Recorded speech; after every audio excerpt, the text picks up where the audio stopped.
तो दोस्तों आपका स्वागत है मेरे यूट्यूब चैनल में। उम्मीद करती हूँ आप सब अच्छे होंगे, अपना ख्याल रख रहे होंगे। दोस्तों आज की जो ये कहानी है 1935 की।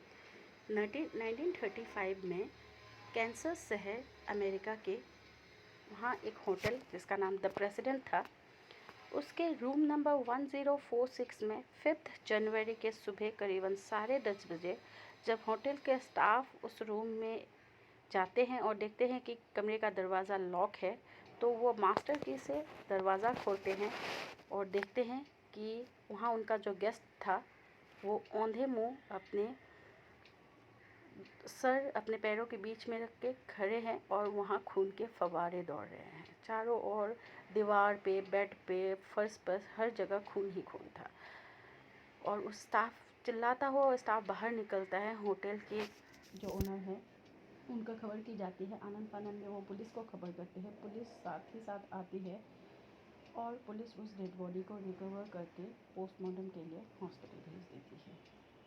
अब था कि पुलिस जब आ चुकी थी तो पुलिस ये तहकीकात करने लगती है कि ये इंसान था कौन, ताकि इसके घर वालों को इसके साथ जो वाक़या हुआ है उसके बारे में खबर की जाए। अब होटल के स्टाफ अपना रजिस्टर चेक करते हैं तो देखते हैं कि उन्होंने अपना नाम रोनाल्ड टी ओवन लिखा था और कैलिफोर्निया की एक एड्रेस उन्होंने दे रखी थी उस रजिस्टर में। जब कैलिफोर्निया की पुलिस से संपर्क की गई ताकि रोनाल्ड टी ओवन के घर के फैमिली मेम्बर्स को खबर की जाए तो पता चला कि पूरे लॉस एंजलिस में ही ऐसा कोई एड्रेस नहीं है और इस नाम की कोई इंसान नहीं है।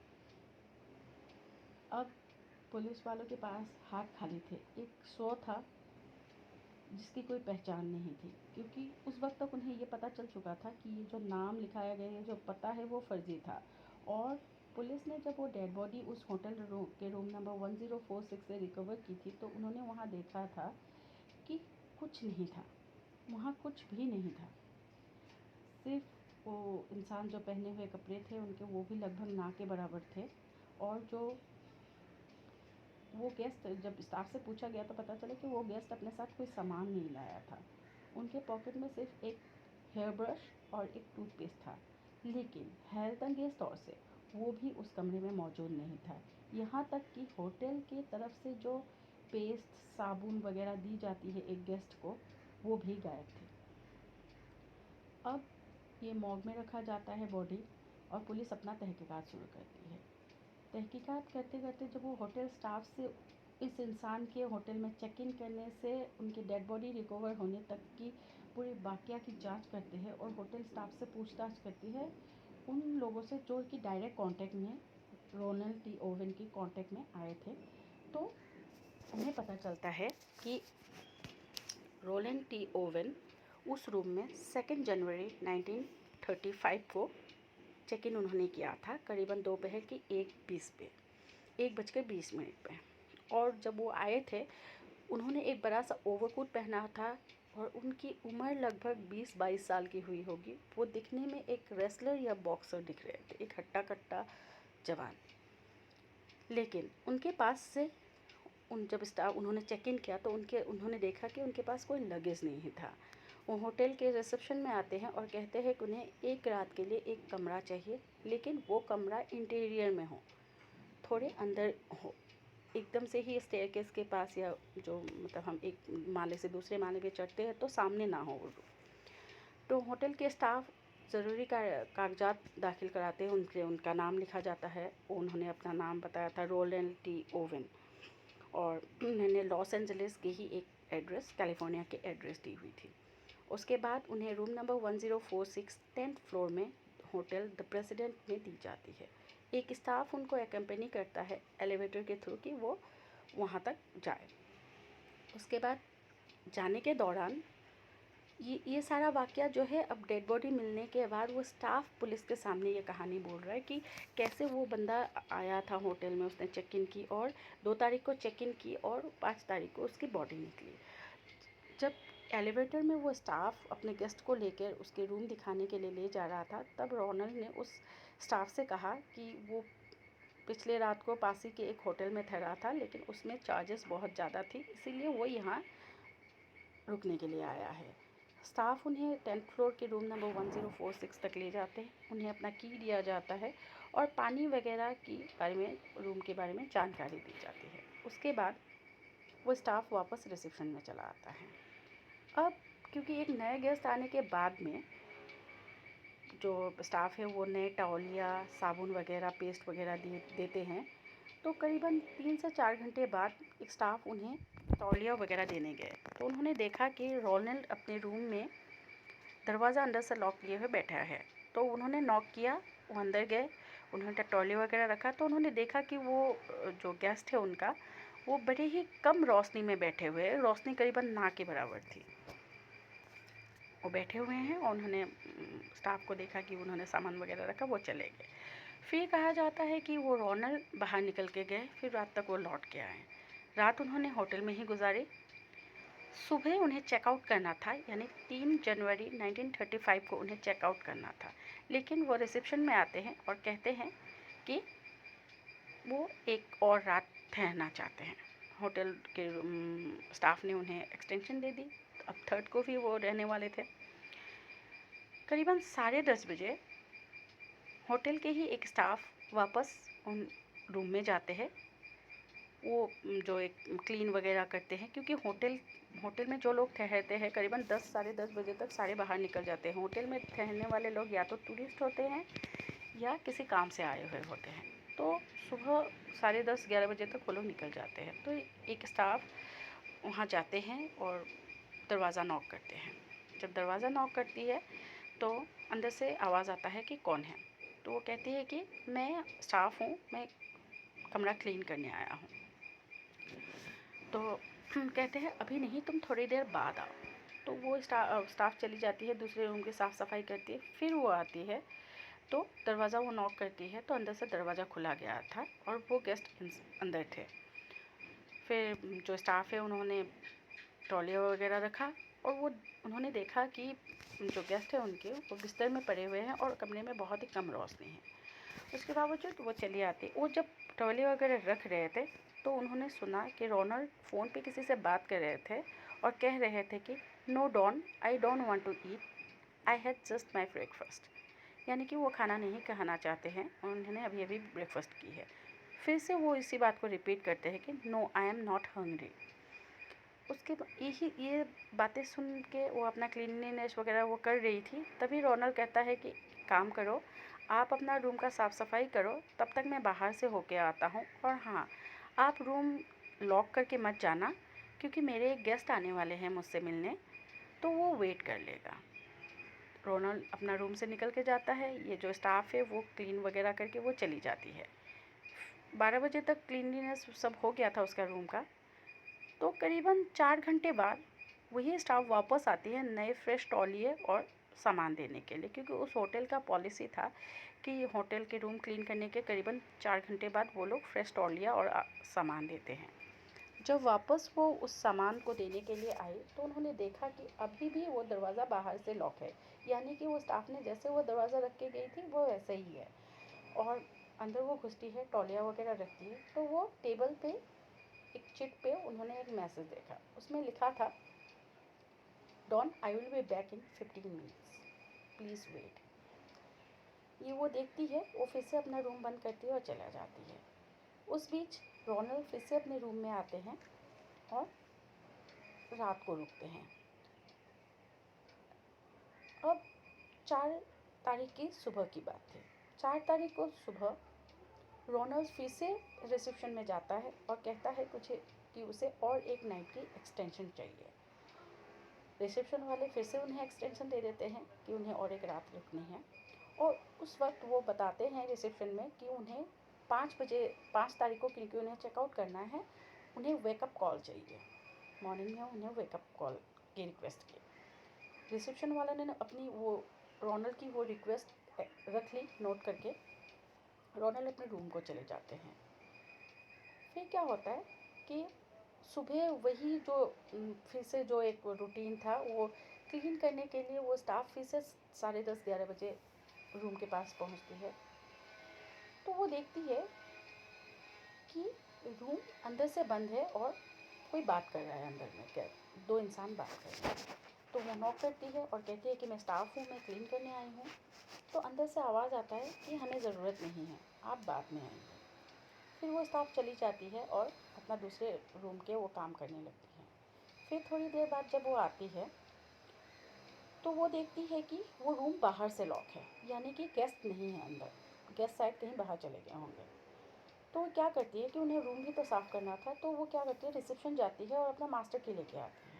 मास्टर की लेके वो दरवाज़ा खोलती है। तो वो हैरान थी ये देख के कि उनका गेस्ट बिस्तर पे अर्धनग्न अवस्था में पड़े हुए थे। उन्हें देख के ऐसा लग रहा था कि वो बहुत ही नशे में थे, और इस बात की भी ताज्जुब थी कि उन्हें बाहर से लॉक करके कौन गया था, क्योंकि वो जो स्टाफ थी उन्होंने वो मास्टर की से उनका दरवाज़ा खोला था, क्योंकि दरवाज़ा लॉक था बाहर से, और अंदर वो जो एक रूम का की होता है जो गेस्ट को दी जाती है वो भी नहीं थी। बहरहाल वो इतना ख्याल नहीं करती है, वो क्लीन वगैरह करती है, करके वो अपना वापस चली जाती है। फिर क्या होता है, करीबन 4 घंटे बाद वो तौलिया देने फिर से आती है। लेकिन जब वो आती है तो रूम के अंदर में फिर से उसे किसी और इंसानों की हीटेड आर्गूमेंट सुनाई पड़ती है। एक जो आर्गूमेंट होता है, जो एक विवाद होता है, वैसे कुछ सुनाई पड़ता है। उसके बाद वो बाहर से नॉक करती है तो आवाज़ नहीं देता कोई। फिर से वो नॉक करती है तो अंदर से एक वॉइस बोलता है, वो उनका गेस्ट नहीं था, कोई दूसरा इंसान उन्हें बोला कि हमें टॉयलेट की ज़रूरत नहीं है, हमारे पास ऑलरेडी है। अब ये स्टाफ हैरान थी, क्योंकि 10:30-11 बजे उन्होंने वो रूम क्लीन किया था और उन्होंने सारे गंदे जो पिछले दिन के जो सामान थे वो वापस ले गई थी। उन्होंने नए फ्रेश तौलिए नहीं रखे थे, लेकिन और उनका जो गेस्ट है वो खुद अपने साथ कोई सामान भी नहीं लाया था। लेकिन अंदर से आवाज़ आ रही थी कि उनके पास ऑलरेडी तौलिया वगैरह है तो उन्हें ज़रूरत नहीं है। फिर भी वो उतना ध्यान नहीं देती है और वो अपने काम में चली जाती है। ये सारा वाक़या जो है वो बाद में वो सुना रही है पुलिस के सामने। उस वक़्त उन्हें इतना ध्यान नहीं आया, लेकिन बाद में जब वो रिकॉल करी है तो उन्हें ये सब बातें याद आ रही थी और वो पुलिस के सामने ये सब बता रही थी। फिर क्या होता है कि रात को, क्योंकि वेकअप कॉल के लिए रोनल ने रिक्वेस्ट की हुई थी होटल में, तो रात को वो जो बेल डेस्क होता है वहाँ का होटल का, उन्होंने चेक किया तो उन्हें पता चला कि उनका होटल के जो गेस्ट के रूम है उनके वहाँ जो रिसीवर, जो फ़ोन के जो रिसीवर है, वो रिसीवर किसी ने उठा के रख दिया है, वो कनेक्ट नहीं हो पा रहा है। तो उन्होंने एक स्टाफ को भेजा और कहा कि जाओ और उनसे कहो कि वो रिसीवर रख दे ताकि वो सुबह वेकअप कॉल दे सके। स्टाफ गए, फिर से उन्होंने नॉक किया दरवाज़ा और कहा कि सर, मैं बोलने आई हूँ कि आपका रिसीवर आप रख दीजिए फ़ोन रिसीवर पे, ताकि सुबह आपको वेकअप कॉल दी जा सके। अंदर से आवाज़ आता है ओके। उसके बाद वो स्टाफ वापस चली जाती है। फिर थोड़ी देर बाद चेक करने के लिए बेल डेस्क से फ़ोन आता है। तो फ़ोन आता है तो फिर से उन्हें पता चलता है कि ये रिसीवर फिर से उठाया गया है। अब बेल डेस्क के जो इंचार्ज थे वो खुद जाते हैं कि रिसीवर वो देख के आए कि रिसीवर में क्या दिक्कत है। जब वो जाते हैं तो वो देखते हैं कि दरवाज़ा लॉक है। वो वापस चले आते हैं। अब सुबह हो चुकी थी और वेकअप कॉल देना था, लेकिन फिर से उन्हें पता चला कि अब भी रिसीवर किसी ने फ़ोन पे नहीं रखा था। तो उन्होंने फिर से एक स्टाफ को भेजा।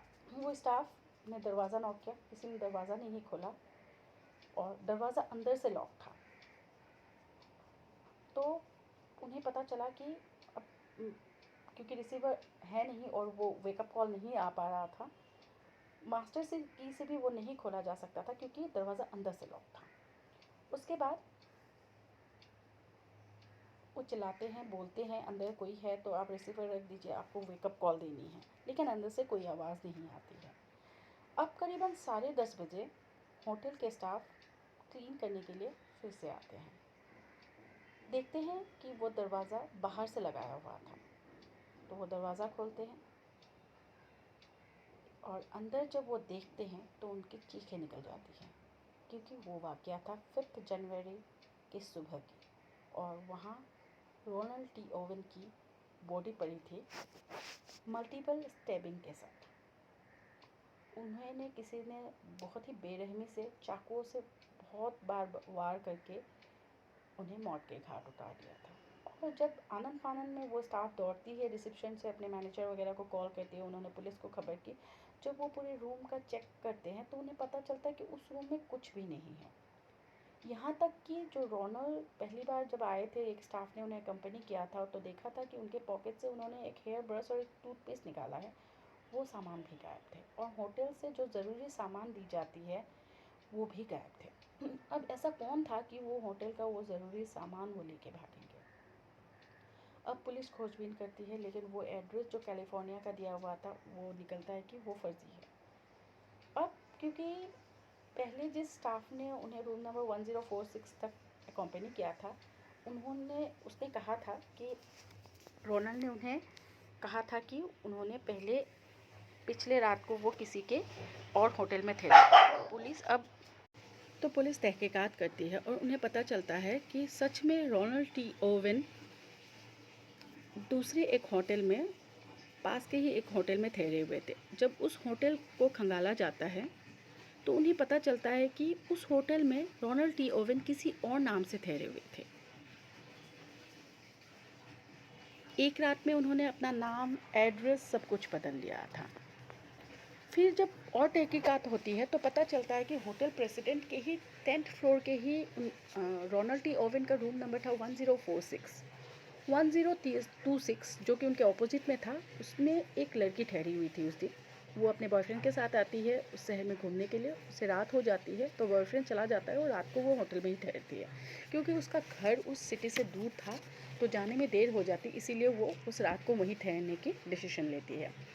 उनका नाम भी मिस ओवन था, लेकिन उनका रोनाल्ड टी ओवन से कोई संपर्क नहीं था। वो कहती है कि उन्होंने रात में बहुत ही हीटेड आर्गूमेंट सुनी थी और उन्होंने कोई फीमेल वॉइस भी सुनी थी।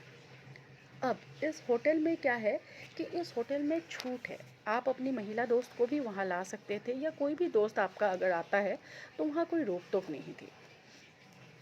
तो उन्हें लगा कि कोई होगी, उनकी फीमेल दोस्त आई होगी, कुछ सुनते ही उन्हें लगा कि कोई झगड़ रहा है, कोई समझा रहा है, तो उन्होंने कुछ नहीं कहा। स्टाफ ने भी कहा था कि किसी डॉन से बात हुई थी। अब स्टाफ वाले और पुलिस वाले ये खोजबीन करने में जुटे रहते, लेकिन उन्हें कोई पता नहीं चलता कि ये रोनाल्ड टी ओवेन है कौन। कि उनके ओवरकोट में वही एक लेबल मिला था जो कि कैलिफोर्निया की ही एक जगह से खरीदी हुई वो जैकेट थी, लेकिन जब वहाँ खबर की जाती है तो वहाँ से भी कुछ नहीं मिलता है। और इसके अलावा रोनाल्ड टी ओवेन के पास से कोई पर्स, कोई आइडेंटिफिकेशन कुछ नहीं मिला था। अब पुलिस के हाथ खाली थे और ये बॉडी मॉर्ग में रखी हुई थी हॉस्पिटल में, ताकि अगर कोई क्लेम करने आए तो उन्हें ये बॉडी सौंप दिया जाए। इस बीच न्यूज़पेपर वगैरह में ये न्यूज़ फैलाया गया, लेकिन कोई बात पता नहीं चली। 3 महीने बाद एक चर्च के प्रीस्ट के पास एक कॉल आता है, एक अनजान शख्स कॉल करता है और कहता है कि ऐसे ऐसे हॉस्पिटल में एक ऐसे मॉर्ग में इंसान की बॉडी पड़ी है और मैं उसकी लास्ट राइट के सारे एक्सपेंसेस देना चाहता हूँ। अब प्रीस्ट, क्योंकि ये मामला बहुत ही पॉपुलर हो चुका था, उस वक्त के न्यूज़पेपर वगैरह में आ चुके थे, तो प्रीस्ट पूछता है कि आप कौन हो। वो इंसान कहता है कि आपको इससे कोई मतलब नहीं है। फिर वो पूछते हैं क्या आपने उसकी हत्या की, तो वो कहता है कि नहीं, मैंने नहीं की। फिर पूछते हैं कि इसकी हत्या क्यों क्यों क्यों की गई, तो वो कहता है कि इसकी हत्या इसलिए हुई क्योंकि वो किसी से प्यार करता था और शादी किसी और से करने जा रहा था। उसने जो किया उसका उसे सिला मिला। और ये कहकर उन्होंने फ़ोन कट कर दिया। अगले दिन उस चर्च के नाम पे, उस प्रीस्ट के नाम पे 2 लिफाफे आते हैं। एक लिफाफे में उस वक्त के $25 थे और एक में 5-5 के $2 यानी $10। ये जो $25 थे वो फ्यूनरल एक्सपेंसेस के लिए, लास्ट राइट के एक्सपेंसेस के लिए थे, और जो $10 थे वो फ्लावर ओन मतलब दुकान के लिए था, जिसमें लिखा था कि 13 अमेरिकन ब्यूटी रोजेस उनके ग्रेव में दिया जाए। और $25 का जो लिफाफा था उसमें लिखा हुआ था कि it is enough for the expenses. अब इसके बाद उनका जो लास्ट राइट है वो कंप्लीट किया जाता है, लेकिन किसी को ये नहीं पता चलता कि ये इंसान कौन था। उस कॉलर के बारे में भी डिटेक्ट करने की कोशिश की गई, लेकिन कोई पता नहीं चला। इसके 1 साल बाद एक लेडी जो कि वर्लिंगम यूके की थी, वो सामने आती है और कहती है कि ये इंसान मेरा बेटा था जो कि 1934 में कैलिफोर्निया के लिए निकल आया था। वो मेल में अपडेट्स करता रहता था मुझे इसके बारे में। और कहा कि उनका नाम है आर्ट्रियस ओलगेट। और उन्होंने कुछ लेटर्स भी दिखाए कि ये लेटर्स जो था वो जब कैलिफोर्निया आ गया था तो उसने अपनी माँ को लिखे थे, लेकिन इसकी भी पुष्टि बाद में नहीं हो पाई और ये दावा भी सच नहीं निकला। इसके बाद करीबन 1937 में एक इंसान निकलता है जो कहता है एक जो इंसान के पास से एक बॉक्स मिलता है और वहाँ के ही पुलिस बताते हैं कि एक एल्डरली पर्सन की बॉडी मिली है और उनके बॉक्स से इस वाक़ये की कुछ न्यूज़ क्लिप्स, न्यूज़पेपर के कटिंग्स और कुछ सामान मिले हैं, लेकिन उसकी भी कोई पुष्टि नहीं हो पाई। तो आज 1935 से आज 2023 तक ये वाक़या आज भी अनसॉल्व्ड है और इस आदमी की ट्रू आइडेंटिटी आज भी नहीं है। आज भी ये केस ओपन है। आज भी कोई पुलिस ऑफिसर जो ड्यूटी ज्वाइन करता है वो इस वाक़ये को एक बार देखता है ताकि वो सॉल्व कर सके। इस बीच कई रिसर्चर्स, कई न्यूज़पेपर, कई डिटेक्टिव्स, एजेंट्स बहुतों ने कोशिश की, लेकिन इसकी कोई आइडेंटिटी नहीं निकाल पाए। तो इसी के साथ रूम नंबर 1046 में रोनाल्ड टी ओवेन जो थे वो कौन थे? उनका जो नाम था ये रोनाल्ड टी ओवेन वो फर्जी था और किसी ने उनको आर्ट्रियस ओलगेट के नाम से आइडेंटिफाई किया था, वो भी पुष्टि नहीं हो पाई। वक्त में बहुत सारे इंसान निकल के आए जिन्होंने क्लेम किया कि ये उनकी कज़न, उनके ब्रदर, किसी की बॉडी है, लेकिन इसके बावजूद किसी की भी दावे में सच्चाई नहीं पाई गई। और वो इंसान कौन था जिसने रोनाल्ड टी ओवेन की जो उनके जो लास्ट राइट्स होते हैं उसके खर्चे के लिए पैसा दिया, ये भी आज तक एक राज ही रहा। इसमें कई सारी थ्योरीज आई कि किसी जो सेक्स वर्कर्स है उनको किसी ने बुलाया होगा, उन्होंने ये सब कांड किया होगा, लेकिन एक अकेली औरत को एक लड़के को मारने में और इतनी सारी स्टैबिंग करना थोड़ा सा नामुमकिन लगता है। और फिर ये डॉन कौन है जिसे वो फ़ोन पे भी बात कर रहा था, चिट में भी उसने लिखा था Don I will be back in 15 minutes. तो ये डॉन कौन था? और वो फ़ोन पे जिस इंसान ने उसके एक्सपेंसेस दिए थे लास्ट राइट्स के, उसने कहा था कि वो किसी से प्यार करता था और किसी और से शादी करना चाहता था। तो वो क्या वो बात सच है? तो ये मल्टीपल थ्योरीज आए, वक्त में और बहुत सारे थ्योरीज आए, लेकिन किसी की पुष्टि नहीं हो पाई। आज तक इस केस में कुछ नहीं पता चला कि रोनाल्ड टी ओवेन एक शक्ल है, एक इंसान है जिसकी फ़ोटो है, सब कुछ है, लेकिन ये पता नहीं चल पाया कि वो है कौन, इसकी ट्रू आइडेंटिटी क्या है। इसी के साथ दोस्तों आज के ये वाक़या मैं समाप्त करती हूँ। अगर आपको ये कहानी अच्छी लगी होगी तो इस चैनल को सब्सक्राइब, लाइक और कमेंट ज़रूर कीजिएगा। थैंक यू दोस्तों।